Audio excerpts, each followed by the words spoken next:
My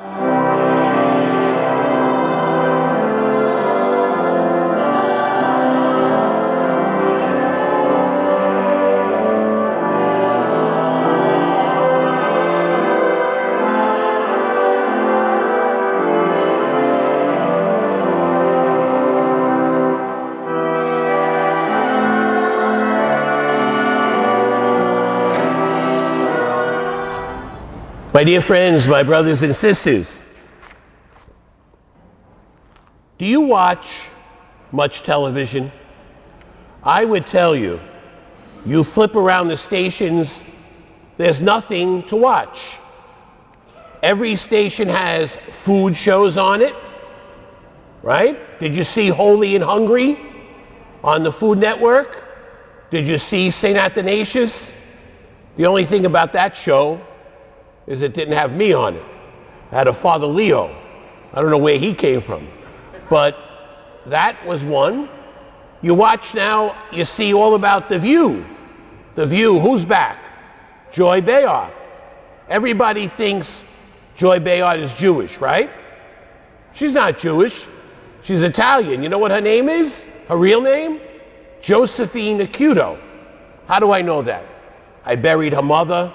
I buried her father. I buried her aunt. She comes from Our Lady of Mount Carmel. She grew up on Metropolitan Avenue, and they called it In the Flats at that time. And you know Joy Behar, the rest of the Joy Behar story? She went on TV on Who Wants to Be a Millionaire years and years ago when Regis was the host. Do you remember that? And she won from my school when I was in Mount Carmel $125,000. And we used that for tuition assistance. Now, the advertisements all week. What was the show advertised all week? Front page cover of the Daily News, the Stephen Colbert Show. Did you see that? I stayed up the first night to watch, and about 11:30 when it started, 11:35, I fell asleep. And Stephen Colbert watched me. But it's interesting, he's had all these big shots on the show. Have you been watching? He had Vice President Biden on. And I figured, I tried to stay up and watch it. I figured Biden is going to say he's going to run. And I was hoping he would say that because we need somebody to run against Hillary. But that's politics. Keep it out. Keep it out. I know. That's dangerous. That's dangerous. All right. So he was on. And what did Biden talk about? Anybody watch it?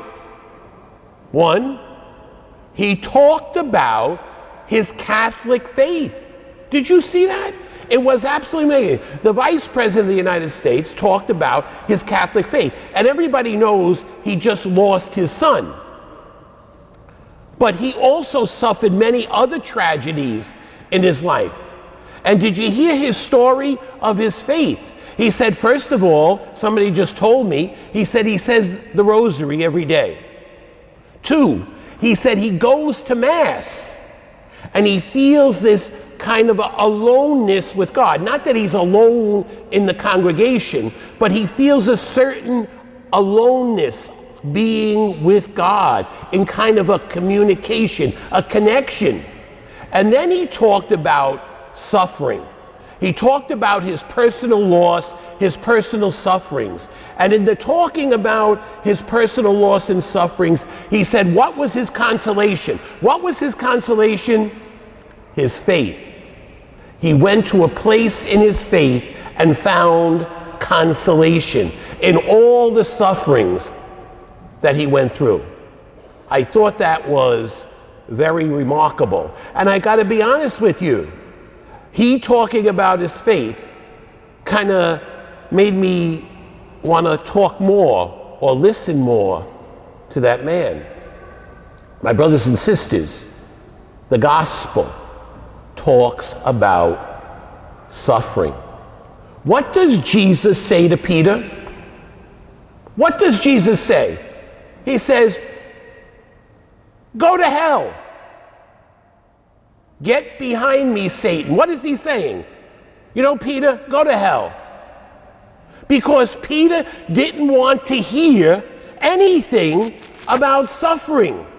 He wanted to hear that everything's going to be rosy, everything's going to be wonderful, we're going to be very influential people. And what did he say?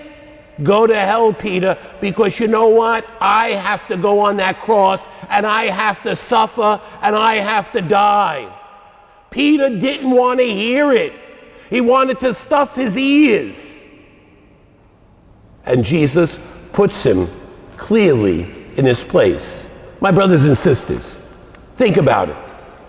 Everybody has some suffering in this church. Do they not? Look at even the kids. Even the kids have suffering. You know what suffering was for the kids? Tuesday night, 9 o'clock, their parents said to them, go to bed. Why? I stay up to 11 now. It's the summer. School starts tomorrow.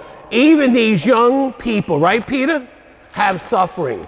They got to go back to school. You think they were happy about that on Tuesday night? Forget about it. My brothers and sisters, suffering. The other day, I had a funeral of a police officer, 42 years old.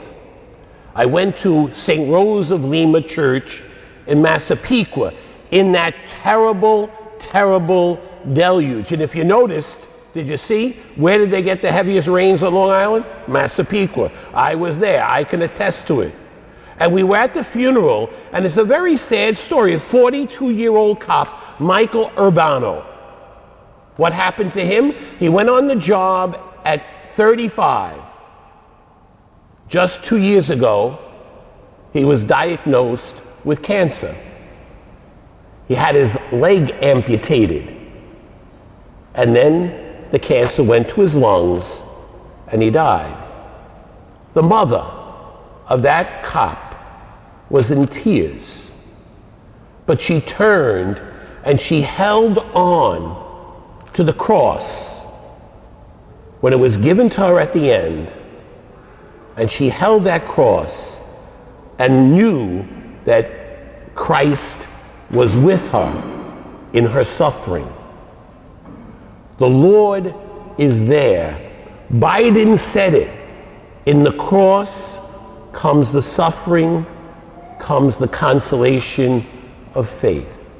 9/11. 9/11 was Friday. And let me tell you, I always go down to 9/11 saying, oh, I'll be fine this year.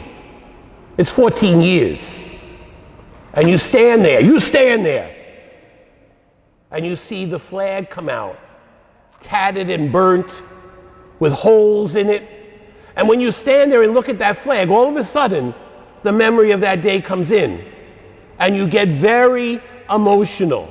I'm standing there with the other chaplains. A woman comes over to me and says, Father, she didn't know I was a Monsignor. Said, Father, I didn't have my label on.